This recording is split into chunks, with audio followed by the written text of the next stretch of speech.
ഇന്നും നമ്മൾ പറഞ്ഞു പഠിക്കുകയാണ് ചെയ്യുന്നത്. നമുക്ക് ക്ലാസ്സിലോട്ട് തന്നെ നേരെ പോയേക്കാം. പോകുന്ന വഴിക്ക് ഞാൻ അന്നയെ കണ്ടു. എങ്ങനെ പറയും? I met Anna on my വേ. ഞാൻ പോകുന്ന വഴിക്ക് അന്നയെ കണ്ടു. എങ്ങനെ പറയും? Met Anna on my way. I met Anna on my വേ. ഞങ്ങൾ അവിടെ വെച്ചു തന്നെ കുറച്ചു നേരം സംസാരിച്ചു. ആ വഴി വെച്ചു തന്നെ കുറച്ചു സമയം സംസാരിച്ചു. എങ്ങനെ പറയും? We talked for a while on the way. ആ വഴിയിൽ വെച്ചു തന്നെ കുറച്ച് സമയം സംസാരിച്ചു. എങ്ങനെയാണ്? on the way. അപ്പൊ നിങ്ങൾ ആ രണ്ട് സെന്റൻസും കൂടി ഒന്നിച്ച് പറയൂ. എങ്ങനെ പറയണം? met അന്ന വേ, ഞങ്ങൾ സംസാരിച്ചു. talked on the way. I met Anna on my way. We talked for a while on the way. അപ്പോഴാണ് അന്ന പറയുന്നത് അവളുടെ അമ്മ ഹോസ്പിറ്റലിൽ സുഖമില്ലാതെ അഡ്മിറ്റ് ആണെന്ന്. എങ്ങനെ പറയും? That's when she says. അപ്പോഴാണ് അവൾ പറയുന്നത്. That's when she says. എന്താണ് പറഞ്ഞത്? That home mom is admitted to the hospital unwell. സുഖമില്ലാതെ ഹോസ്പിറ്റലിൽ അഡ്മിറ്റ് ആണ് എന്ന്. എങ്ങനെ പറയും? That's when she says.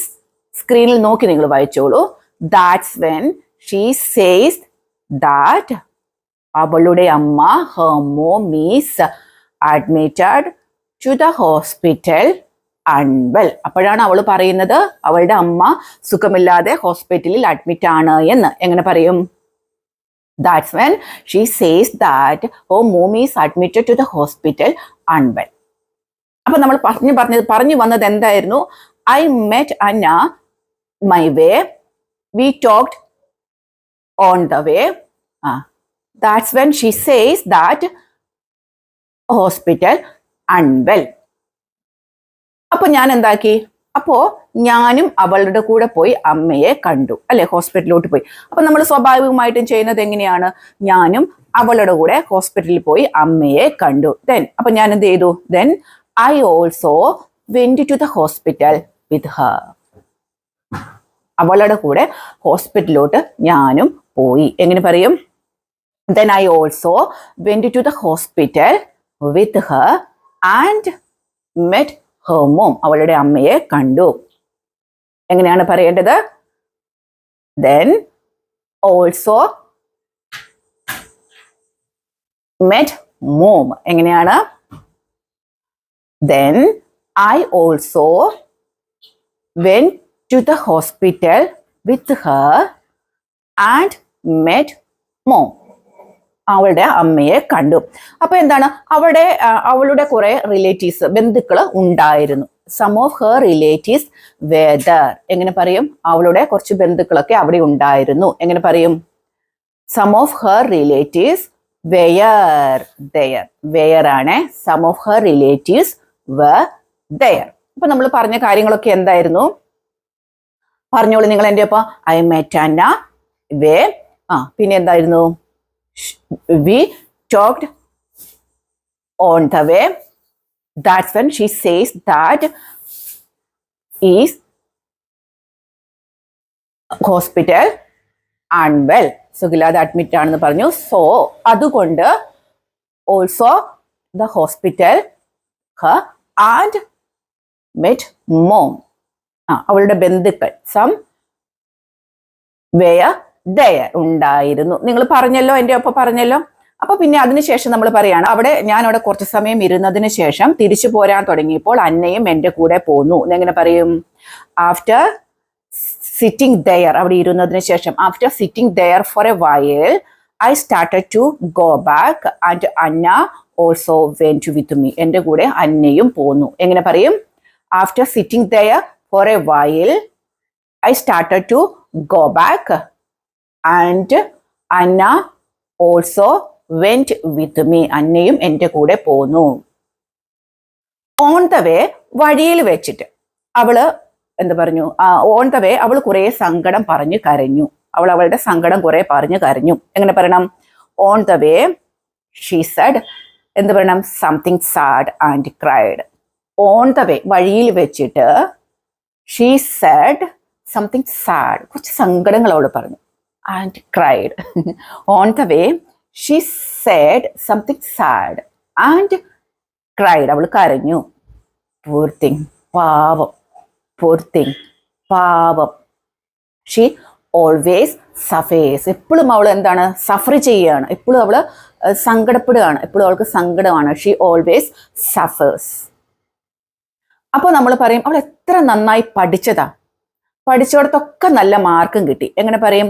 How well she studied. How well she studied, എത്ര നന്നായി പഠിച്ചതാ. പിന്നെ എന്താ പറയേണ്ടത്? She got good mark wherever she study. അവിടെയൊക്കെ അവൾ പഠിച്ചോ, അവിടെ നിന്നൊക്കെ അവൾ മാർക്ക് വാങ്ങിച്ചു. She got good mark wherever she studied. But എന്താണ് പറ്റിയത്? പക്ഷേ അവൾക്ക് ജീവിക്കേണ്ടത് എങ്ങനെയാണെന്ന് അവൾ പഠിച്ചില്ല. എങ്ങനെ പറഞ്ഞു? But she didn't know how to live. എങ്ങനെ ജീവിക്കണമെന്ന് അവൾക്ക് അറിയത്തില്ലാതെ പോയി. അല്ലേ? അത് നമ്മൾ എപ്പോഴും തന്നെ ചിലവർ പരാജയപ്പെട്ട് കാണുമ്പോൾ നമ്മൾ പറയുന്ന ഒരു കാര്യമാണ്. എങ്ങനെ നമ്മൾ പറയും? How well she studied. അവൾ എത്ര നന്നായി പഠിച്ചതാ. She got good mark. അവൾക്ക് മാർക്ക് കിട്ടിയതാ. വേർ എവർ ഷീ സ്റ്റഡീഡ്, എവിടെയൊക്കെ പഠിച്ചാലും.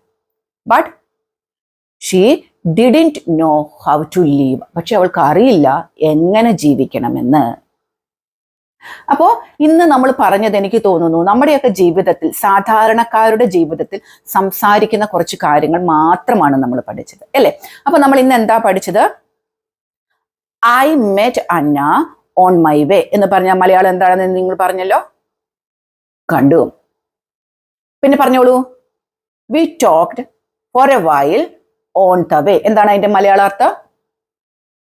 സംസാരിച്ചു. ദാറ്റ്സ് വെൻ, അപ്പോഴാണ്. നിങ്ങൾ പറയൂ. ഷീ സേസ്, അവൾ പറയുന്നത് എന്താണ് പറഞ്ഞത്? That mom is admitted to the hospital unwell. സുഖമില്ലാതെ ഹോസ്പിറ്റലിൽ കിടക്കുകയാണ് എന്ന്.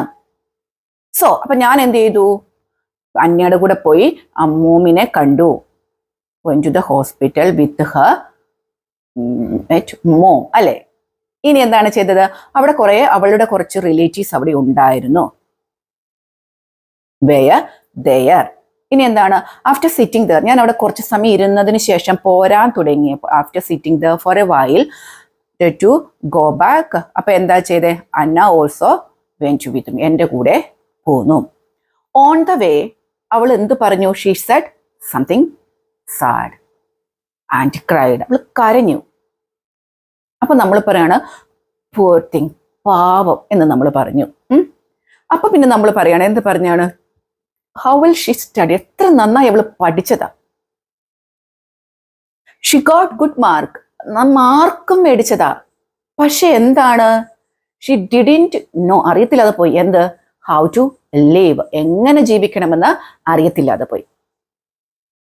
അപ്പോൾ ഇന്നത്തെ ഈ സെന്റൻസ് എല്ലാം തന്നെ എനിക്ക് തോന്നുന്നു നമ്മൾ ഒരു സാധാരണക്കാരുടെ ജീവിതത്തിൽ നമ്മൾ ഒരാൾ പരാജയപ്പെട്ട് കാണുമ്പോൾ, അല്ലെങ്കിൽ ഒരാൾക്ക് എന്തെങ്കിലും ഒരു പ്രശ്നങ്ങളൊക്കെ വരുമ്പോൾ, നമ്മളൊക്കെ ഒരു വീട്ടിൽ, സാധാരണ ഒരു വീട്ടിൽ സംസാരിക്കുന്ന കാര്യങ്ങളാണ് ഇന്ന് നിങ്ങളുടെ മുമ്പിലോട്ട് ഞാൻ കൊണ്ടുവന്നിരിക്കുന്നത്. അപ്പൊ നിങ്ങൾ ഇത് എന്ത് ചെയ്യണം? ഇതൊക്കെ നിങ്ങൾക്ക് അറിയണ കാര്യങ്ങളും ഒക്കെ തന്നെയാണ്, നിങ്ങൾ പറഞ്ഞു പഠിക്കണം.